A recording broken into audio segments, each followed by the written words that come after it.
Much of Saxon London, which was built outside the crumbling Roman city, has been destroyed forever by centuries of construction. But this small patch has remained relatively undisturbed by the foundations and basements of later buildings. A well is clearly visible, and a cesspit with boreholes which may have supported a Saxon loo. A selection of artefacts tells a story of thriving trade. Well, strange as it may seem now, the Strand was once a sandy beach on the banks of the Thames. The river itself used to flow a good 100 yards further north than it does now.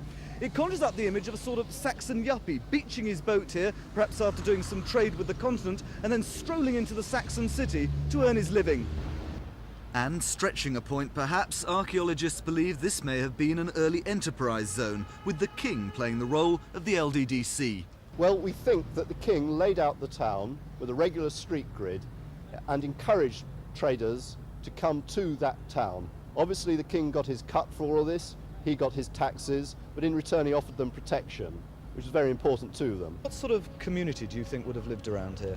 Well, we think it's a trading port, but also a centre of manufacture, especially craft industries, and people would be living alongside their workshops in yards, perhaps with a garden around the house, a workshop around the back of the house, and perhaps with storage for traded goods. Tweezers and dress pins indicate that people lived and socialised here. Loom weights and needles suggest a busy weaving industry, and an ivory comb, together with pottery known to have originated abroad, show that international trade was an important factor. Not just the containers, but what they contained was in demand. This jug probably held wine from northern France.